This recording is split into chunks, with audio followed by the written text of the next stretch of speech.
Okay so पिछली video में हमने सीखा था कि डिटर्मिनेंट इवेल्युएट कैसे करते हैं 2x2 और 3x3 जो भी था हमारे पास।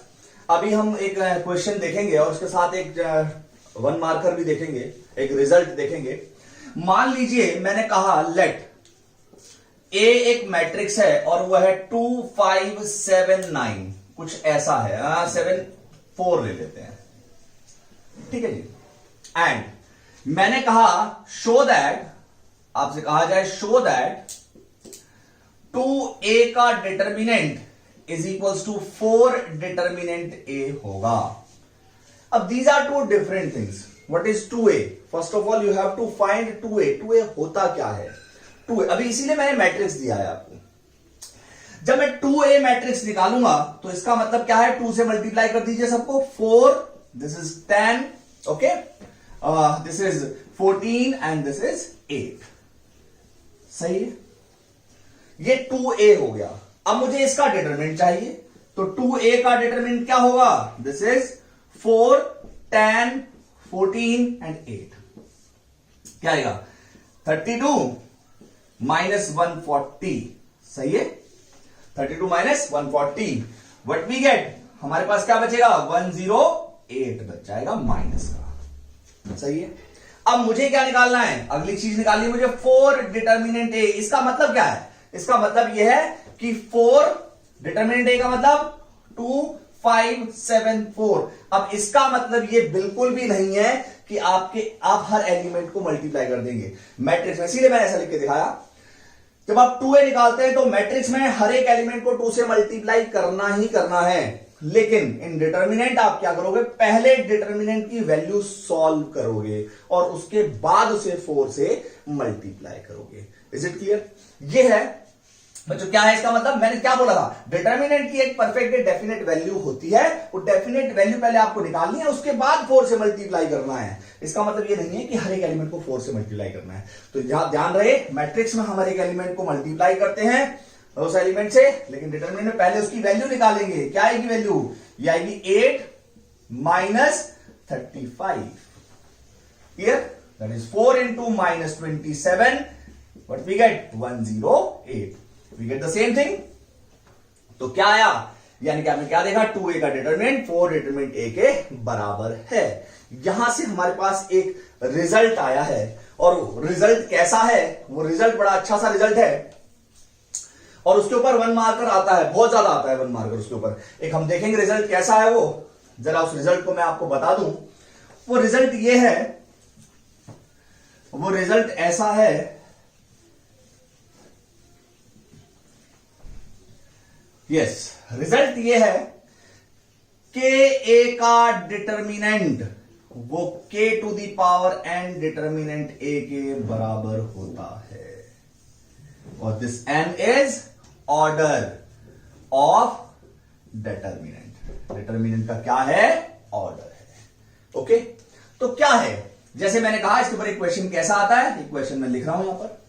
If a is determinant of order 3, you can say matrix of order 3 by 3 or determinant of order 3, one is the same thing. Determinant of order 3 and a dat is equals to 5. Find 3a dat. ऐसा कुछ question बनता है one marker कि एक determinant है जो order 3 का है और उसका डिटर्मिनेंट कितना है? 5 है। तो 3a का डिटरमिनेंट आपको निकालना है। We use this result, k a determinant is equals to k to the power n determinant a। What is n? n is 3a। So we want 3a determinant, that means 3 to the power n। k is 3 to the power n determinant a। Determinant a 3 to the power, order is 3, determinant a is 5, that is 27 into 5, it's 135। Okay, अगर यहां पर लिखा आ जाता है कि A is matrix of order 3 by 3 and same to same question, तो then again आपको क्या करना है? n आपको 3 ही लेना है, 3 by 3 नहीं ले लेना है। डिटरमिनेंट का ऑर्डर 3 ही है, क्योंकि डिटरमिनेंट हमेशा स्क्वायर होता है। तो ऐसे टाइप का क्वेश्चन 1 मार्कर बहुत ज्यादा आते हैं, ये बहुत ही इंपॉर्टेंट है रिजल्ट इसका, और ये रिजल्ट भी बहुत ही ज्यादा इंपॉर्टेंट है। तो हम इस रिजल्ट को यूज करेंगे बहुत ज्यादा। कभी कभी ये के निकालने के लिए भी आ जाता है, कैसे भी घुमा फिरा के क्वेश्चन आ सकते हैं। तो it is not possible to do all the questions and all questions here, so इसलिए मैं असाइनमेंट वगैरह बनाता हूं, जो आप लोगों को कुछ तो मिल जाएंगे इंस्टाग्राम पेज पर मेरे, और कुछ जो ज्वाइन करके रखते हैं मुझे उनको ही मिल पाते हैं वो। तो थोड़े क्वेश्चन ज्यादा नहीं हो पाते हैं यहां पर, लेकिन हाँ बेसिक कंसेप्ट हमने देख लिया है कि क्या है कि ए का determinant is equal to k to the power n determinant A, और वो कैसे भी आ सकता है। तो हम कैसे भी प्रूव कर सकते हैं। जो नेक्स्ट चीज है वो ये है, मान लीजिए आपको गिवन है कि ये दो डिटर्मिनेंट सेम है, इक्वल है, 2 4 x1 इज इक्वल टू, मैंने कहा आपसे 3 5 7 9, find the value of x, और either I say that this is 2 and this is 1 like this। तो ऐसा नहीं, मैट्रिक्स में कैसा होता है, मैट्रिक्स में होता है कॉरस्पॉन्डिंग एलिमेंट इक्वल है, यानी कि यहां से तो x की वैल्यू 7 आ जानी चाहिए, लेकिन डिटर्मिनेंट में ऐसा नहीं होता है। डिटर्मिनेंट में वैल्यू इक्वल होती हैं, वैल्यू इक्वल होती है, तो आपको पहले इसको सॉल्व करना पड़ेगा दोनों को, फिर उसके बाद x की वैल्यू निकालनी पड़ेगी। That is 2 - 4x is equal to 2 - 35, that is 2 से 2 cancel, 4x is equals to 35 and x is equals to 35/4. Clear? So when matrices are equal, their corresponding elements are equal, but if two determinants are equal, then their values are equal, not the corresponding elements. Remember this. Okay? So this is what the equality of determinant. Values are equal, not the corresponding elements, because every determinant have a definite value, उसकी एक definite value होती है, इसलिए हम इसको कर पाते हैं। इक्वेशन और ले लेते हैं, इसका ही ऐसा ही, और कुछ क्वेश्चन मैं देखता हूं। इक्वेशन है determinant 2 4 5 1 is equal to 2x 4 and 6 and x. This is your Now you have to find the value of x. How we find? We just find the value of this determinant 2 - 20 is equals to 2x square minus 24. Minus 18 plus 24 is equals to 2x square, and 2x square is equals to 6. X square is equals to 3 and x is equals to plus minus √3. That's it. So this is how we find the values of x in determinant. Okay. तो ये आपकी पहली exercise है। पहली exercise में बहुत ज्यादा ध्यान रखना है किस रिजल्ट पर, कि ए का determinant k to the power n determinant A. 1 marker बहुत ज्यादा आता है इसके ऊपर, इसलिए रिमेंबर दिस।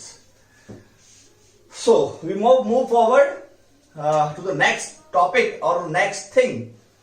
अभी हम 4.2 नहीं कर रहे हैं, हम 4.3 करेंगे। पहले 4.3 करेंगे तो उसमें जो पहली चीज है, this is area of triangle using determinant, area of triangle using determinant, and equation of line using determinant. So next topic is area of triangle using determinant. Determinant use करके एरिया ऑफ ट्राइंगल निकालना। आपने बहुत सारे method पढ़े हैं area of triangle निकालने के, Heron's formula, half base into height, coordinate geometry में भी एक फॉर्मूला पढ़ा। वो कहां से आया कोऑर्डिनेट ज्योमेट्री का फॉर्मूला? वो यहीं से आया है फॉर्मूला। आप लोगों ने पढ़ा है कि अगर आपको 3 वर्टिसेस ऑफ ट्राइंगल गिवन है, x1 y1, x2 y2 and x3 y3, okay, अगर ये आपको ऐसा गिवन है, आपको एरिया ऑफ ट्राइंगल निकालना है, तो एरिया ऑफ ट्राइंगल का फॉर्मूला क्या है? Area of triangle using determinant. Area of triangle, what is area of triangle? This determinant half of x1 y1, x2 y2, x3 y3। But determinant तो हमेशा square का निकलता है, तो स्क्वायर बनाए थे इसको 1 1 एंड 1 डिटर्मिनेंट। बट एक और चीज है, ऐसा नहीं है कि आपके पास सिर्फ आप इसी तरीके से लिख सकते हैं, आप y1 y2 y3 और x1 x2 x3 पीछे लिख सकते हो और आगे लिख सकते हो, कोई प्रॉब्लम नहीं। इस वन को भी आप आगे लिख सकते हो, आप इसको ट्रांसपोज करके भी लिख सकते हो, कोई प्रॉब्लम नहीं है, आंसर सेम आएगा। क्योंकि मैंने कहा, क्या कहा था, डिटरमिनेंट की वैल्यू कभी चेंज नहीं होती है। ओके, डेफिनेट वैल्यू होती है किसी भी एक पर्टिकुलर डिटरमिनेंट की। तो ये क्या है, एरिया ऑफ ट्राइंगल का फॉर्मूला है। We have three vertices x1 y1 x2 y2 x3 y3 1 1 1। लेकिन प्रॉब्लम क्या है, डिटरमिनेंट की वैल्यू तो नेगेटिव और पॉजिटिव दोनों आती है ना, नेगेटिव भी आ सकती है, पॉजिटिव भी आ सकती है, जीरो भी आ सकती है, लेकिन एरिया नेवर बी नेगेटिव। तो जो भी आपका इसका आंसर आएगा, अगर नेगेटिव आता है तो उसको हम पॉजिटिव लिख लेते हैं, क्योंकि एरिया नेवर बी नेगेटिव। तो इक्वेशन लेते हैं और उसके बाद देखते हैं कैसे करना है। जैसे मान लीजिए आपको एक वर्टिसेस दे रखी हैं, तीन वर्टिसेस ऑफ ट्राइंगल गिवन है आपको। मान लीजिए मैं कुछ भी ले लेता हूं, 1 3 2 5 एंड -1 0, ऐसे ओके। तो what is the area, area half of determinant 1 3 2 5 -1 0 1 1 and 1, that's it. बस अब मेरे को डिटरमिनेंट सॉल्व करना है, डिटरमिनेंट सॉल्व करते हैं। डिटरमिनेंट सॉल्व किया तो क्या आएगा, a area is equal to half of, first of all 1 plus minus plus, तो 1 corresponding row and column hide कर दिया, 5 minus 0 5 minus 0। Next element is -3 ले लेंगे, corresponding row and column hide कर दिया, 2 plus 1 2 plus 1 and next element is +1 plus 1 और corresponding रो और column hide कर दिया, 0 plus 5 0 plus 5। This is what the answer is. This is half of 5, 3 minus 9 plus 5. Got it? 5 and 5 10 minus 9 is 1. Answer is 1/2 square units. अब की बार positive आया, अब की बार positive आया है तो सीधा सीधा आंसर लिख दिया। लेकिन अगर ये नेगेटिव आ जाए तो भी पॉजिटिव ही लिखना है, एरिया नेवर बी नेगेटिव। यहां पर आके हम मॉड लगा लेते हैं, ये मॉड का मतलब अब ये मॉडुलस है, अब ये मॉडुलस है, ये डिटरमिनेंट नहीं है। Okay, so this is area of triangle using determinant, very easy, कुछ है ही नहीं। लेकिन अगर एरिया ऑफ ट्राइंगल 0 आ जाए तो क्या होगा, obviously you know this thing, 10th class में भी पढ़ा है। If area of triangle is 0 then the points are collinear, collinear points which lies on a straight line, एक ही स्ट्रेट लाइन पर लाई करते हैं जो सारे पॉइंट, वो कोलिनियर पॉइंट्स कहलाते हैं। You know this thing. So if area of triangle is equal to 0 then points are collinear. Okay, we have one question in NCERT exercise 4.3 show that the points are collinear। Property of determinant से बहुत आसान हो जाता है, लेकिन अभी हमने सीखा नहीं है प्रॉपर्टी ऑफ डिटरमिनेंट, तो हम क्या करेंगे, हम सीधा से डिटरमिनेंट निकालेंगे और एरिया ऑफ ट्राइंगल निकालेंगे। और वो कैसे निकालेंगे देखते हैं जरा, एक क्वेश्चन मैं इसका ले लेता हूं। Yes, you have to show if three vertices of 3 points are given A, B plus C, B is B, C plus A and C is C, A plus B. You have to show these points are collinear points. So area, first of all, area of triangle half of A, B plus C, B, C plus A, C, A plus B, 1 1 1. We have to show this is equals to 0. क्या show करना है कि ये 0 आना चाहिए। जब solve करना start करते हैं, क्या आएगा, A, इसको और इसको हाइड कर दिया, C plus A minus A minus B, minus B plus C और इसको हाइड कर दिया, B माइनस C, +1 और इसको हाइड कर दिया, B इंटू में A प्लस B इंटू में A plus B minus C into में C plus A। When you solve this, you get 0. Half of A cancel, AC minus AB, clear? Minus B square minus C square, and what we get from here, we get AB plus B square minus C square minus AC. That's it. And you see, what you see? Everything you cancel out. Yes, AB से AB खत्म, B square से B square खत्म, plus का C square ये खत्म और AC से AC. What you get? You get 0. Therefore, the points are collinear. इससे क्या पता चला? Points क्या है? Collinear है. So this is the first thing in 4.3, area of triangle using determinant and collinearity of the points using area of triangle or using determinant. One more thing, equation of line using determinant. See here. ये थोड़े छोटे छोटे topic हैं जिसमें से 1 marker ही ज्यादातर बनते हैं और कुछ खास नहीं. See here, अगर कोई दो पॉइंट हैं, आपके पास x1 y1 और एक दे रखा है x2 y2 और आपसे कहा है कि आपको इक्वेशन ऑफ लाइन निकालनी है. ऑब्वियस सी बात है, कोई भी दो पॉइंट होते हैं वो हमेशा एक स्ट्रेट लाइन फॉर्म करते हैं. अब इक्वेशन स्ट्रेट लाइन बनाते हैं तो हमने 2 पॉइंट फॉर्म पढ़ी हुई है वैसे तो स्ट्रेट लाइन में, लेकिन डिटरमिनेंट का यूज करना है. तो मैं क्या करता हूं, एक जनरल पॉइंट इसके ऊपर ले लेता हूं xy. क्लियर? जब हमने xy पॉइंट ले लिया, अब ये तीनों के तीनों पॉइंट क्या हैं? कोलिनियर है. ऑब्वियस बात है, कोलिनियर है. कोलिनियर है तो क्या होगा? एरिया ऑफ ट्राइंगल 0 होना चाहिए. तो एरिया लिखा हाफ ऑफ, ये लिखा यहां पे मैंने क्या, xy x1 y1 x2 y2. कहीं पर भी कोई भी लिख सकते हो. 1 1 1 इज इक्वल टू 0. इसको इस साइड ले गए, 0 हो गया.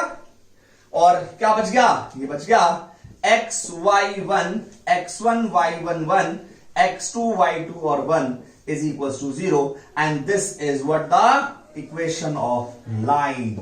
Equation of line का फॉर्मूला यही है. Equation of line using determinant. Okay, clear? So equation of line using determinant, if we have two points x1 y1 x2 y2, we just take one point on this line because 2 points always make a straight line. वो हमेशा एक straight line बनाएंगे ही बनाएंगे. उस straight line के ऊपर मैंने एक और पॉइंट ले लिया, इसका मतलब वो तीनों के तीनों पॉइंट कोलिनियर हो गए. कोलिनियर हो गए तो एरिया ऑफ ट्रायंगल 0 होगा. एरिया ऑफ ट्रायंगल 0 होगा तो इधर जाके 0 हो गया. ये क्या बन गया? This is the formula for equation of line if we have 2 points.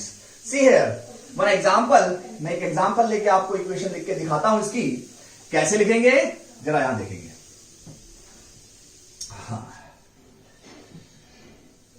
Area of triangle में एक चीज और भी है, वो भी अभी आपको कराते हैं. यहां देखिए, मान लीजिए आपको एक पॉइंट दिया हुआ है 2 3 एंड एक पॉइंट दे रखा है बेटा 5 7 and you have to find the equation of line using these 2 points. तो इक्वेशन ऑफ लाइन क्या आएगा? वो आ जाएगा xy, this x1 y1 2 3 5 7 1 1 and 1 is equals to 0. यही तो थी equation. xy x1 y1 x2 y2 and 1 1 1 is equals to 0. Just solve this. Plus minus plus, what we get? x 3 minus 7 minus y. इसको hide किया 2 minus 5 plus 1. इसको hide किया 14 minus 15 is equals to 0.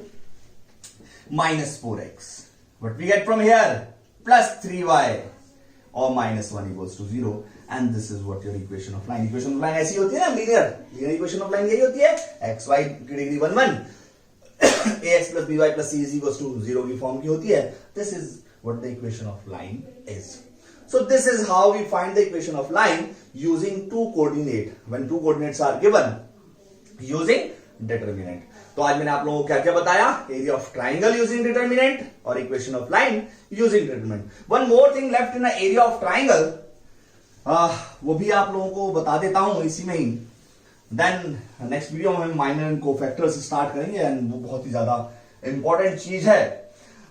जरा आपसे कहा जाए, अगर आपको गिवन है area of triangle is equals to 4 square units और आपसे कहा गया कि आपके पास जो 3 वर्टिसेस हैं वो क्या हैं? एक है K0 और एक है 4 0 और एक है 0 2.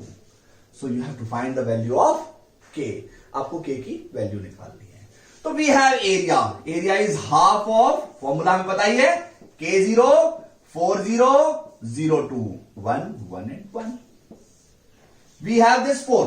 बाद में की बात है, वो तो बाद में रखेंगे, पहले इसको डिटरमिनेंट सॉल्व करते हैं। 1/2 के, इसको हाइड किया 0 - 2 -0, इसको हाइड किया 4 - 0 +1, इसको हाइड किया 8 - 0। So we get 1/2 - 2k + 8। 2 common ले ले, 2 कॉमन लिया, that means area is equals to 2 common ले कैंसिल हो गया, ये बच गया -k + 4। This is what the area. Now मैंने जैसा कि बोला था ये अब मॉड में है। ओके, एरिया इज गिवन 4, तो mod of -k + 4। Now this is not determinant, this is modulus. If we eliminate modulus, what we get? We get plus minus both case, -k + 4। Area ही तो negative नहीं हो सकता ना, के जो coordinate है वो तो नेगेटिव पॉजिटिव कुछ भी हो सकता है, ठीक है ना।